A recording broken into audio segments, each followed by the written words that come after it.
은혜와 평강을 기원합니다. 오늘 사순절 셋째 주일 육체로 허시고라는 제목으로 말씀을 전해드리겠습니다. 오늘 제가 봉독한 에베소서 말씀, 이 말씀을 여러분 같이 보셨는데 이 말씀 속에 중심 개념 또는 주제 테마가 무엇인 것 같습니까? 에베소서는 사도 바울이 에베소 교회로 보낸 편지 서신이죠. 사도 바울을 통해서 하나님이 주시는 말씀이기도 하죠. 그럼 하나님은 사도 바울을 통해서 이 말씀을 주실 때 무슨 이야기를 하고 싶으신 것인가? 그 중심 개념이 무엇인가? 화평이라고 할 수가 있을 것입니다. 화평. 오늘 우리가 읽은 말씀에 14절 보면 시작할 때 그는 우리의 화평이신지라. 여기서 그는 예수님을 가리키는 그런 명사이고요. 예수 그리스도는 우리의 화평이시다. 에베소 교회로 보내는 편지에서 화평의 얘기를 꺼내고 있는 것은 그 이유가 뭘까요? 에베소 교회에 화평이 필요하기 때문 아니겠습니까? 편지에 쓸데없는 얘기를 쓸 리는 없겠죠. 에베소 교회에 화평이 필요하기 때문에 사도는 화평의 이야기를 꺼내는 것이고 하나님은 사도를 통해서 또 화평의 이야기를 하게 하시는 것이다. 에베소 교회에 화평이 필요하다라는 이야기는 에베소 교회의 화평이 깨졌다는 이야기가 되겠죠. 화평이라는 말, 성경 속에 너무 자주 등장하는 말, 그래서 원어로도 우리에게 익숙한 말이죠. 이 화평을 히브리 말로는 샬롬, 또 그리스 말로 신약 성경에 기록된 헬라어로는 에이레네, 이 두 용어들은 우리가 자주 들어본 그런 용어들입니다. 그만큼 성경에서 강조되는 이야기라는 거죠. 예수님이 어떤 분이시냐? 물론 그분은 여러 가지로 그분의 정체성을 생각해 볼 수 있겠지만 오늘 말씀 속에서 주어지는 예수님의 모습은 화평이시다. 그분은 화평 그 자체이시다. 화평 그 자체라고 할 때에 예수님과 화평의 도구라는 말과는 좀 구별이 되어야 됩니다. 화평의 도구라는 것은 화평 되시는 예수님을 그 뜻을 이루기 위해서 필요한 또 사용되는 수단들을 가리키는 게 되겠죠. 유명한 성 프란치스코, 이분의 평화를 구하는 기도, 이 평화를 구하는 기도는 우리가 정말 자주 보는 익숙한 표현이기도 합니다. 제가 주례하는 결혼식 신랑 신부들을 위한 그런 순서지를 만들 때 그 뒤에 이 성 프란치스코의 기도를 기록해서 순서지를 만들곤 합니다. 성 프란치스코의 평화를 구하는 기도, 익숙한 내용인데 한번 다시 보도록 하실까요? 제가 한번 이 기도를 읽어보도록 하겠습니다. 주여, 저를 평화의 도구로 써주소서. 미움이 있는 곳에 사랑을, 상처가 있는 곳에 용서를, 의심이 있는 곳에 믿음을, 절망이 있는 곳에 희망을, 어둠이 있는 곳에 빛을, 슬픔이 있는 곳에 기쁨을. 오 거룩하신 주여, 위로받기보다 위로하고 이해받기보다 이해하며 사랑받기보다는 사랑하게 하소서. 이는 주는 것이 곧 받는 것이고 용서하는 것이 곧 용서받는 것이며 죽는 것이 곧 영원한 생명으로 태어나는 것이기 때문입니다. 이것이 여러분 익숙하실 텐데요. 성 프란치스코라고 하는 12세기를 살았던 한 성자가 주님께 드렸던 그런 자신의 간절한 기도입니다. 여기서 이 기도의 내용을 들여다보아도 주님은 평화 또는 화평 그 자체이시고 저는 주님이 화평이시므로 그 화평을 이루어가는 도구로 쓰임받고 싶습니다. 저를 사용해 주십시오 하는 그런 기도죠. 화평이신 주님이 계신 곳에 어떤 일들이 일어나야 하는가, 또 어떤 일들이 있어야 되는가. 주님이 화평이시기 때문에 주님이 계시는 곳에는 미움이 아니라 사랑이 있어야 되고, 상처가 아니라 용기가 있어야 되고, 용서가 있어야 되고, 의심이 아니라 믿음이 있어야 하고, 절망이 아니라 희망이 있어야 하고, 슬픔이 아니라 기쁨이 있어야 합니다. 근데 세상의 현실은 되게 그렇지 못하죠. 그러므로 저를 그 도구로 써주셔서 이와 같은 현장들이 되어질 수 있도록 하나님께 쓰여질 수 있도록 사용해 주십시오. 이것은 성 프란치스코의 기도이지만 성 프란치스코의 기도에 그쳐서는 안 되죠. 성 프란치스코는 하나님의 백성으로서 이 기도를 드렸다고 한다면 오늘 하나님의 자녀로 살아가는 우리 모두가 드려야 될 기도이고 또 성도들의 모임인 교회가 드려야 될 기도입니다. 교회는 화평 그 자체이신 예수 그리스도를 머리로 하는 몸이기 때문에 화평의 본체여야 하고 또 화평을 이루는 도구여야 합니다. 오늘 말씀에 드러나는 이 에베소 교회는 어땠는가? 화평이 깨져 있는 상태였습니다.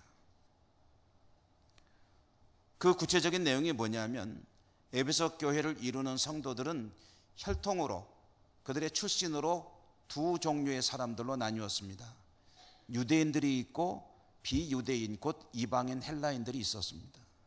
이들은 자신들의 혈통과 자신들의 어떤 민족, 그 신분, 그것이 가지는 그 두 그룹 사이의 벽을 뛰어넘지 못하고 분리된 채 한 교회에서 모이고 있었습니다.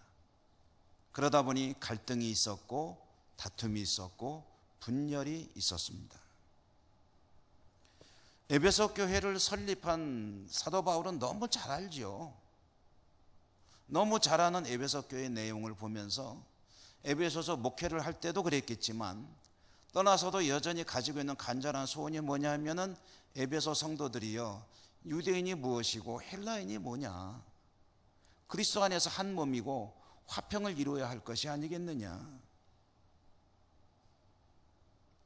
주의 몸된 성도들의 모임인 교회 공동체가 자신들이 소속되어 있는 어떤 혈통이나 또는 국민, 민족, 신분으로 인해서 그와 같이 갈라지는 것은 합당한 것이 아니지 않느냐. 주님이 화평이신데 주님께서 화평이 되시기 위해서, 주님께서 화평이시기 위해서 제공한 대가가 뭐냐, 치룬 그 값이 뭐냐. 오늘 말씀해 보면은 사도는 이렇게 표현을 하고 있죠. 중간에 막힌 담을 자기 육체로 허셨다. 자기 육체로 허시고. 중간에 막힌 담이 뭡니까?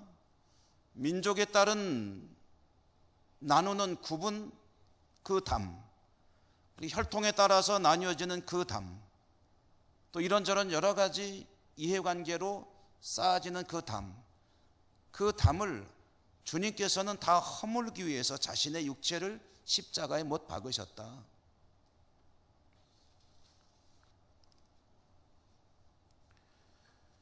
제일 먼저 주님께서 십자가에 자기 몸을 못 박으심으로 허물어 내린 담이 어떤 담이냐면은 인간과 하나님 사이를 가로막고 있는 담이었습니다. 인간과 하나님의 사이는 주께서 십자가에서 죽으시기까지는 담으로 막혀 있었고 누가복음 부자와 거지 나사로 이야기에 나오는 그 개념으로 본다면 넘을 수 없는 큰 간극이 놓여 있었습니다. 뛰어넘을 수 없고 위로 넘어갈 수도 없는 그 엄청난 담이 가로막혀 있을 때 인간들은 하나님과 어떤 관계였느냐? 성경은 그것을 원수였다고 표현합니다. 원수. 그런데 주께서 십자가에 자신의 몸을 못 박으심으로 그 담이 허물어졌고 인간은 하나님과 소통하는 삶을 살게 되었고 왕래하는 삶을 살게 되었고, 여러분 한번 생각해 보시죠.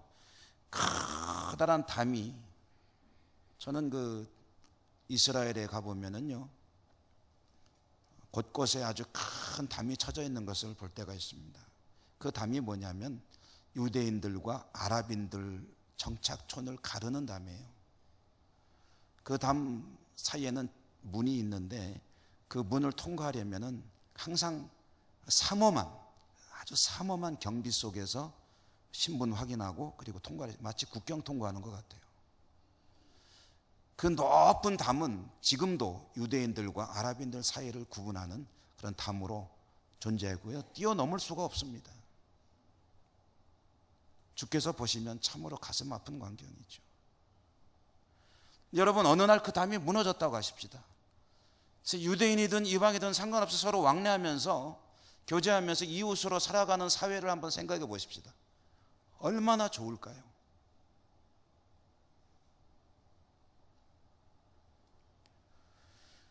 하나님과 담이 허물어져 살아가는 사람들을 성도라고 부르죠. 그리스도인들입니다. 그런데 이렇게 하나님과 담이 허물어진 삶을 살아가는 그리스도인들이 그가 하나님과의 담을 허물고 살아가고 있다는 그것을 입증하는 증거가 되는, 겉으로 드러나는 그런 특징, 표상이 뭐냐 하면은 그는 담을 허무는 사람이어야 한다는 것입니다. 에베소 교회로 치면 그가 유대인이든 이방인이든 관계없습니다. 그리스도의 사람이라면 내가 유대인이므로 이방인과 쌓고 있는 담을 빨리 허물어야 돼요. 이방인이라면 유대인을 향해서 과거에 가지고 있던 그 담들을 다 허물어 버려야 합니다.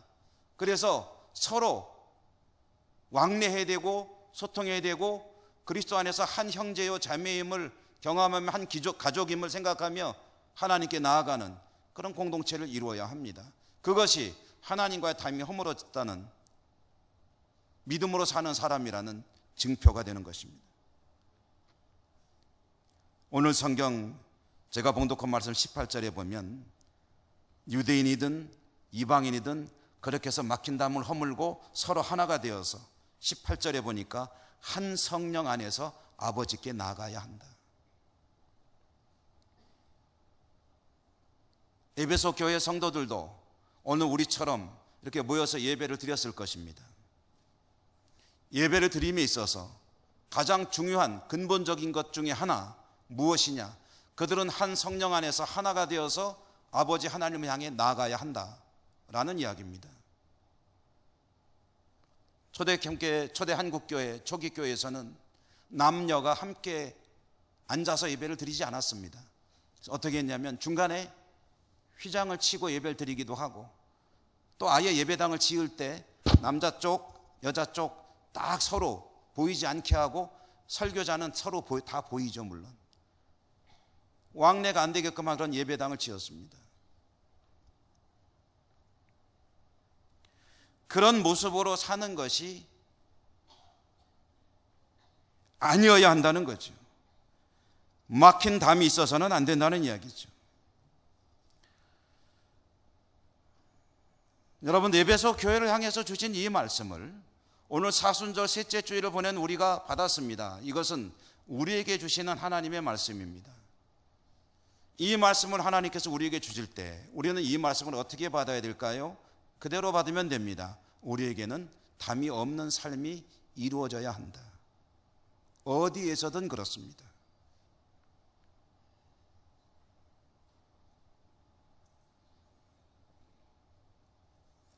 만약에 우리의 삶의 가장 중요한 가정이라고 생각해 보십시다. 하나님을 믿고 살아가는 하나님의 사람인데 가정에서 살아가는 나의 삶이 여러 가지 담으로 막혀 있는 가운데 살아가고 있다면 그것은 참으로 불행한 일이기도 하거니와 하나님과 담이 허물어진 사람이라는 것을 입증하기 곤란한 모습이라고 할 수 있을 겁니다. 그렇기 때문에 에베소서 6장에 가보면은 하나님은 사도 바울을 통해서 말씀하시는데 가정에서 담이 허물어진 사람들의 모습이 어떤 것이냐, 그 유명한 부부를 향한 말씀, 부모와 자녀를 향한 말씀을 주시는 거예요. 가정에 담이 있어서는 안 되겠다. 그러면 어찌할 것이냐? 남편들아, 아내를 사랑하라. 어떻게 사랑하라는 말입니까? 주께서 교회를 사랑하시듯이 사랑하라. 아내들아, 남편을 존중하라. 어떻게 하라는 말입니까? 교회가 주께 하듯이 그렇게 남편들을 대하라. 존중하라. 자녀들아, 부모에게 순종하라. 부모들아, 자녀를 노엽게 하지 마라. 주님의 방식으로 주의 교양과 훈계로 자녀들을 키워내라.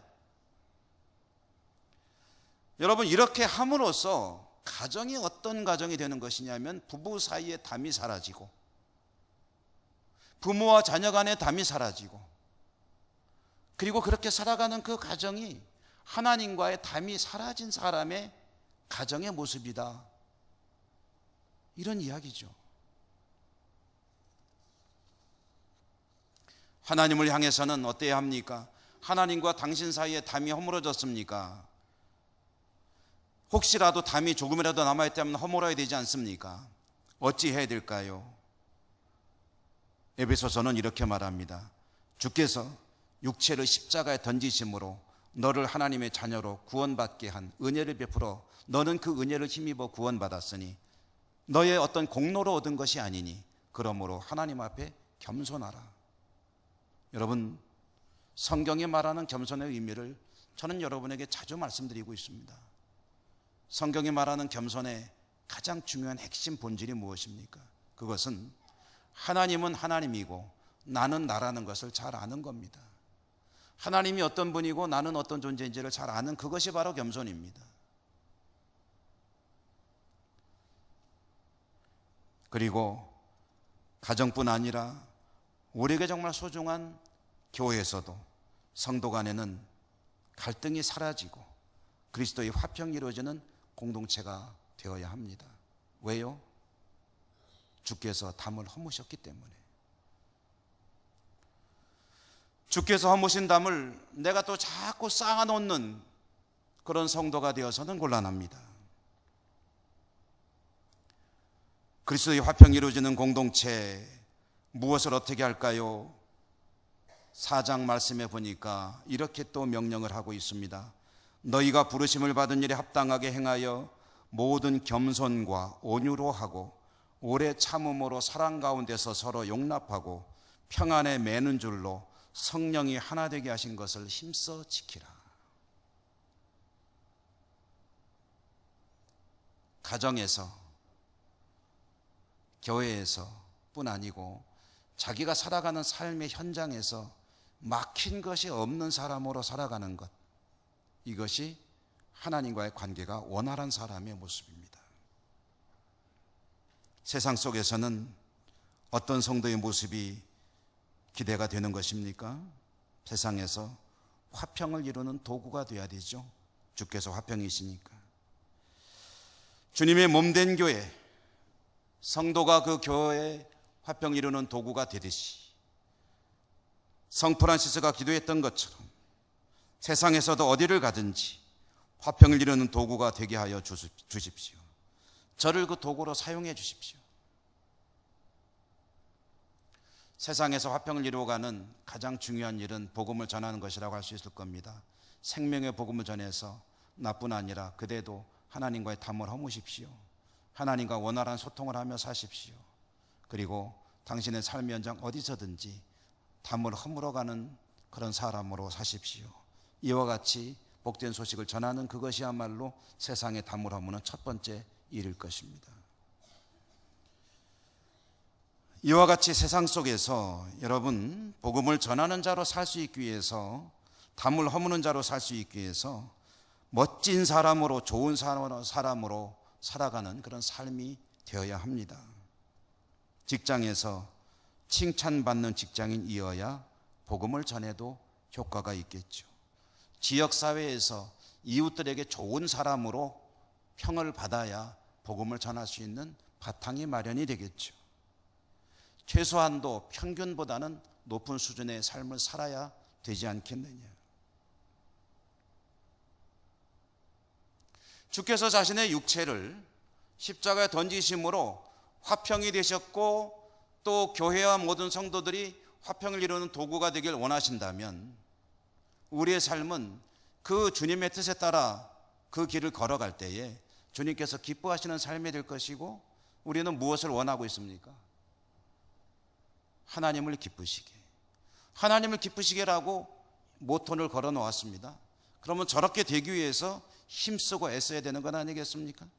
그게 바로 담을 허무는 자가 되는 것이다. 주님의 뒤를 따라서 허물어진 담을 계속 허물어가는 자로 살아가는 것이다. 지난주는 우리 교회 107주년 기념주일로 지냈습니다. 교회가 세워지고 107주년이 되도록 우리 교회가 한 사명을 오늘 말씀과 짝을 지어서 표현해 본다면, 우리 교회는 107년간 세상에서 담을 허무는 그런 사명을 감당하며 여기까지 왔습니다. 107주년이라는 그런 아주 긴 세월을 보내면서 사명을 감당한 우리 교회가 앞으로는 어떻게 가야 될까요? 역시 똑같은 그 말씀을 드릴 수밖에 없죠. 우리 교회는 앞으로 예천 지역사회를, 이 지역사회에 가로막히는 모든 담들을 허물어 내리는 그런 화평의 도구로 사명을 감당해야만 합니다. 세상과 하나님 사이의 담을 허무는 그런 일을 해야 하고, 사람과 사람 사이에 존재해 있는 담을 허무는 일에 쓰임받는 그런 교회가 되어야 되고 성도가 되어야 된다.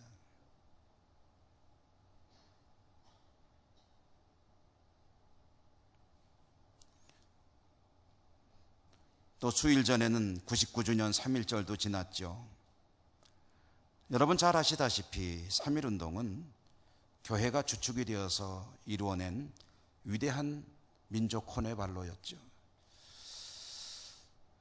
100주년을 앞두고 그 의미를 새기는 3.1절에 오늘 우리 한국교회가 다시 한번 민족의 희망이 되려면, 3.1절 그 당시처럼 민족 희망이 되려면, 그러면 우리가 어떤 교회가 되어야 되고 성도가 어떤 삶을 살아야 하느냐, 적어도 한 가지는 명확하게 오늘 말씀이 우리에게 들려주고 있는 겁니다. 교회는 화평의 공동체가 되어야 되고, 어디를 가든지 이 화평을 이루어내는 그런 사명을 감당해야 한다. 여러분 어떠십니까? 여러분의 삶의 현장은 내가 있음으로 인해서 갈등과 다툼과 분열은 점점 종식되고 해소되어 가고, 그리고 화평이 이루어지고 있는 그런 삶을 살아가고 있습니까? 아니면 별로 그런 영향력이 없습니까? 아니면 때로는 그 반대로 가고 있습니까?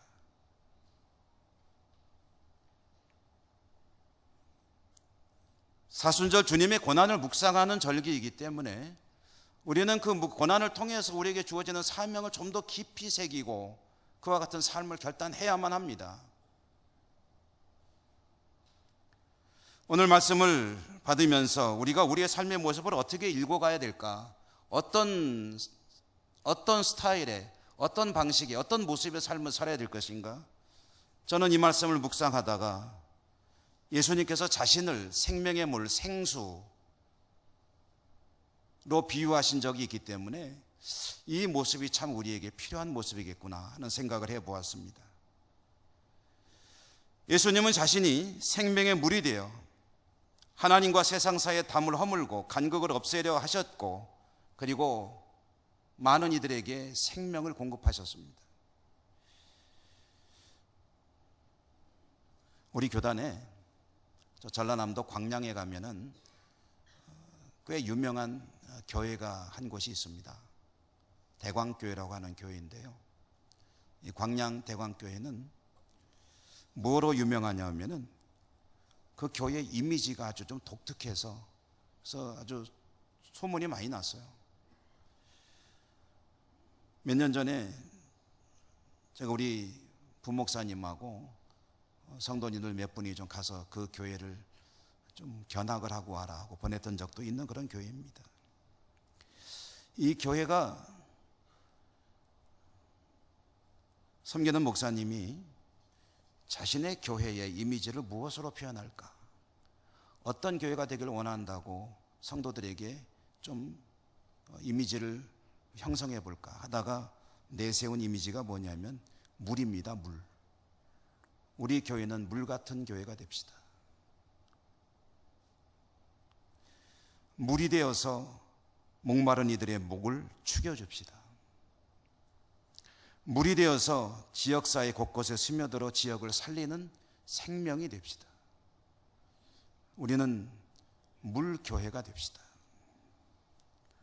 그래서 자신의 목회를 물목회. 저는 그분의 목회를 통해서 그래서 논문도 읽어보고 하면서 많은 것을 배웠습니다. 그 교회가 그래서 그런지 지역사회를 위한 종합복지센터 같은 그런 사명을 감당하는 교회로 잘 알려져 있다는 이야기죠. 그분의 목회에 참 많은 부분들을 공감하고 우리 교회도 할 수 있는 대로 이와 같은 모습들을 갖춰 나가야 되지 않겠나 하는 생각을 가지고 있습니다. 주님은 자신이 물이 되셨어요. 세상을 살리는 생수가 되셨습니다. 한 모금 생수가 되어서 갈증에 시달리는 한 여성에게 그 갈증을 해소해 주었고 그의 삶을 변화시켰습니다.